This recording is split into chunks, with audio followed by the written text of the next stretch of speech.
అందరికీ నమస్కారం అండి. నా ముందున్న చిన్నవాళ్ళకి, నాకంటే ఎవరన్నా పెద్దవాళ్ళు ఉంటే వాళ్ళకి అందరికీ నా హృదయపూర్వక నమస్కారాలు. వచ్చే సంవత్సరం చాలా బాగుంది. ఎందుకు బాగుందంటే ఈ హిట్తో అందరూ ఆనందంలో ఉన్నాం. ఆర్టిస్టులుగా ఇందులో చేయకపోయిన వాళ్ళు కూడా ఆనందంగా ఉన్నారు. ఎందుకంటే ఇవాళ సినిమా బాగుంది అని వినడమే వజ్రం దొరికినట్టు అనిపిస్తుంది. అంత కష్టంలో ఈ సినిమా హిట్ అయిందంటే చాలా సంతోషం. మా ప్రొడ్యూసర్స్కి బోల్డ్ అంత డబ్బు రావాలి, మా డైరెక్టర్ గారికి బోల్డ్ అన్ని సినిమాలు రావాలి, అందరు ఆర్టిస్టులు బిజీగా ఉండాలి.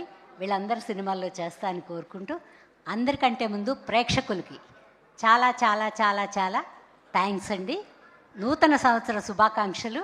ఎందుకంటే నూతన సంవత్సరంలో అక్కడికి రాలేం కాబట్టి ఇక్కడే చెప్తున్నాను. పత్రికల వారికి, టీవీ ఛానల్ వాళ్ళకి కొంచెం మంచిగా వేయండిరా, మా సినిమా ఇంకా ఇంకా బాగుందని వేయండి. వాళ్ళు ప్రేక్షకులు ఒప్పుకున్న మీరు ఒప్పుకోరు, అదే వచ్చింది తిప్పలు మాకు. బాగుందని వేయండి. అందరూ క్షమించాలి. ఇందులో చేసిన వాళ్ళందరూ చాలా బాగా చేశారు. నా వేషం మాత్రం డైరెక్టర్ గారు సూపర్గా తీశారు. తర్వాత ఏమీ కాంప్రమైజే లేదు. విగ్గు పెట్టుకుంటానండి అన్న, వద్దమ్మా అన్నారు. ఆయన వద్దంటున్నారు, మనం పెట్టుకుంటే బాగుండదేమో, బాగా తీయరేమో అని లేకుండా చేశా. అయినా అందంగా ఉన్నా. చాలా సంవత్సరాల ముందు కృష్ణవంశీ గారు వాళ్ళు వీళ్ళు విగ్గు అది ఏమో వద్దమ్మా అలా వచ్చాయన్నారు. అప్పుడు కొంచెం బొద్దుగా ఉండేదని బాగున్నాను అనుకున్నా. ఈయన సినిమాల్లో కూడా అందంగానే ఉన్నాను. ఇంక పైన ఏమన్నా సినిమాలు వస్తే ఇలా న్యాచురల్గానే చేద్దామని నేను డిసైడ్ అయిపోయాను. థ్యాంక్ యూ వెరీ మచ్ అండి డైరెక్టర్ గారు. అందరికీ ఒక విషయం చెప్పాలండి. అన్నపూర్ణమ్మ గారు లైక్ సో మచ్ సీనియర్.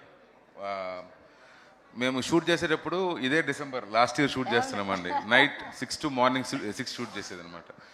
చెప్పకుండా మోసం చేశారండి, అది మాత్రం మోసం చేస్తాను. సో అంత చలి అంత ఉండేది. కొన్నిసార్లు వెయిటింగ్, ఆ జూనియర్స్ వాళ్ళ వల్ల వెయిటింగ్ అన్నీ జరిగేది అనమాట. సో నేను అన్నపూర్ణమ్మ గారిని రామరాజు గారు మేడం ఇద్దరిని మీరు క్యారవాన్లో వెళ్ళి కూర్చోండి, లేదు సార్ ఇక్కడే ఉంటాం, మీరు అక్కడ వెళ్ళి కూర్చోండి మేడం, మళ్ళీ ఎందుకు అంటే లేదు ఇక్కడే ఉంటారు. Thank you so much for your అంటే I saw that discipline madam.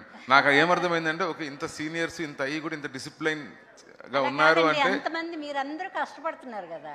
కష్టపడినా మేడం, ఇట్స్ లైక్ అయినా కూడా పంచుకోవాలి. లేదు madam, thank you so much madam. I learn so much from you. నీకు ఇక్కడి నుంచి తిరిగి ఉండదని నేను భగవంతుడిని కోరుకుంటున్నాను. అది ఎందుకంటే ఎప్పటి నుంచో ఎదురు చూస్తున్నాను, మన పిల్లలకి ఒక సక్సెస్ రావాలి, బాగుండాలి అని కోరుకుంటున్నాను. నువ్వు నెంబర్ 1గా వస్తావని కోరుకుంటూ సెలవు తీసుకున్నాను.